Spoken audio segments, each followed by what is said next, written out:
For today video is quadratic equation. सबसे पहले हम जान लेते हैं कि क्वाड्रेटिक इक्वेशंस कहते किनको हैं। हर वो इक्वेशन क्वाड्रेटिक इक्वेशन कहलाएगी जिसमें हमारे पास x की जो हाईएस्ट डिग्री है दैट इज 2।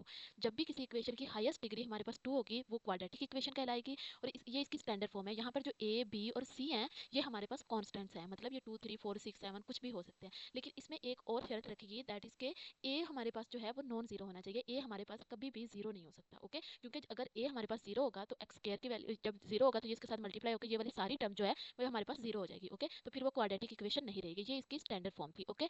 अब हमने ये एक एग्जांपल लिया है, अब हम इसको फैक्टराइजेशन मेथड से सॉल्व कर रहे हैं, ओके।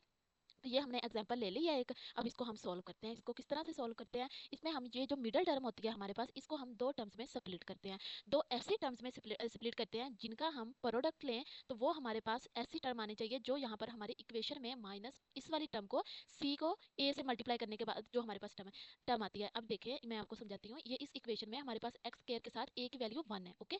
सी की वैल्यू हमारे पास -12 है, ओके। तो प्रोडक्ट इन दोनों का क्या आ जाएगा, ए को अगर हम सी से मल्टीप्लाई करें, ए हमारे पास 1 है और सी हमारे पास है -12। इन दोनों को हमने मल्टीप्लाई किया तो हमारे पास -12 आ गया, ओके। अब हमें ने एक्स को ऐसी दो टर्म्स में स्प्लिट करना है जिनका हम प्रोडक्ट लें तो हमारे पास -12 आना चाहिए, लेकिन जब हम उनको आपस में प्लस माइनस करें तो हमारे पास प्लस एक्स आना चाहिए।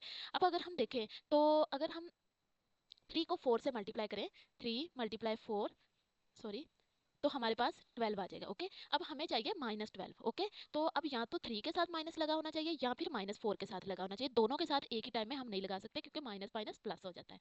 तो इन दोनों में से किसी एक टर्म के साथ माइनस होना चाहिए। अब हमने डिसाइड करना है कि कौन सी टर्म के साथ माइनस होना चाहिए, क्योंकि इधर हमें +1 चाहिए, मतलब 3 और 4 को प्लस माइनस करने से हमारे पास -1 आना चाहिए। तो इसके लिए हमें बड़ी वाली जो टर्म होगी उसके साथ माइनस चाहिए, जैसे +3। अच्छा, अब यहाँ पर हमें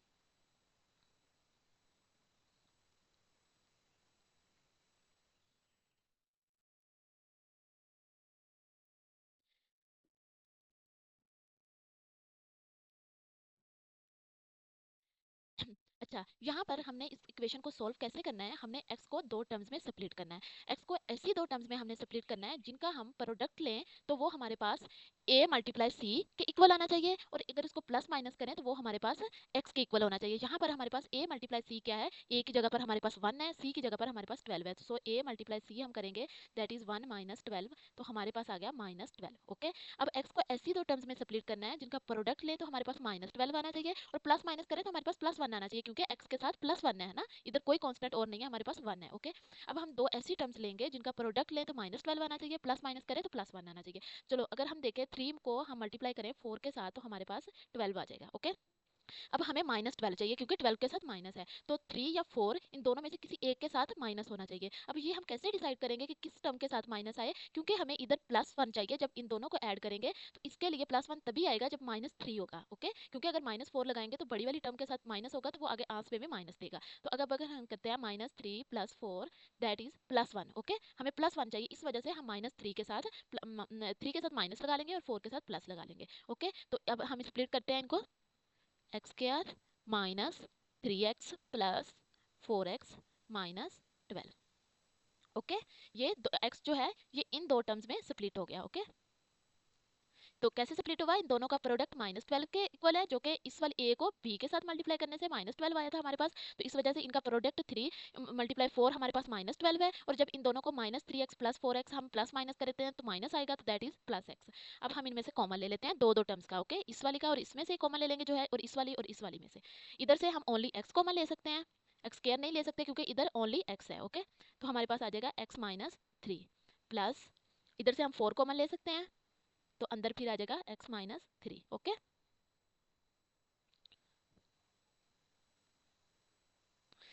अब हम ये एक हमारे पास ये वाला आ गई टर्म, और एक दूसरी हम इसको और इसको ऐड करके एक पेयर बना लेंगे, x + 4 एंड x - 3। ये दो फैक्टर्स आ गए हमारे पास इस इक्वेशन के, ओके। ये होता है फैक्टराइजेशन मेथड। अब हम एक और इक्वेशन लेंगे और उसका हम करते हैं, वो थोड़ी सी इससे डिफरेंट लेते हैं हम। वो इक्वेशन हमारे पास कुछ इस तरह से है, 2x² + 7x + 3, ओके। अच्छा, अगर इसमें इस इक्वेशन में हम देखें तो हमारे पास a की जगह पर 2 है और c की जगह पर 3 है, ओके। अब हम a × c करेंगे तो हमारे पास क्या आ जाएगा, 2 × 3 that is equal to 6, okay. अब हमने 7x को ऐसी दो टर्म में स्प्लिट करना है जिनका हम प्रोडक्ट लें तो हमारे पास 6 आना चाहिए, लेकिन जब हम उनको प्लस या माइनस करें तो हमारे पास 7 आना चाहिए। ओके, तो अब अगर हम 6 को मल्टीप्लाई करें 1 के साथ तो हमारे पास 6 आ गया। ओके, प्रोडक्ट उन दोनों टर्म्स का 6 आ गया, और अगर हम 6 प्लस 1 करें तो हमारे पास 7 आ गया। ओके, तो अब हम 7x को इन दो टर्म में स्प्लिट करेंगे। Okay, 2x square plus 6x plus x, इधर 1 में मतलब अब उसको लगाएं या ना लगाएं उससे कोई फर्क नहीं पड़ता। देन अब हम इन दो टर्म्स में से कॉमन लेंगे और इन दोनों में से कॉमन, इधर से क्या कॉमन आ जाएगा, हमारे पास 2x कॉमन आ जाएगा, x प्लस 3 आ जाएगा, प्लस 1 इधर से हम कॉमन ले लेंगे और इधर x प्लस 3 आ जाएगा। ओके, अब इधर भी हमारे पास दो पेयर आ गया, 2x प्लस 1, एक इस वाली को इससे मिलाने के साथ आ गया और दूसरा ये वाला आ गया हमारे पास। अच्छा, इसमें एक चीज ये कि ये वाली जो दो टर्म्स है ये हमारे पास कॉमा लेने के बाद अंदर सेम आनी चाहिए। ओके,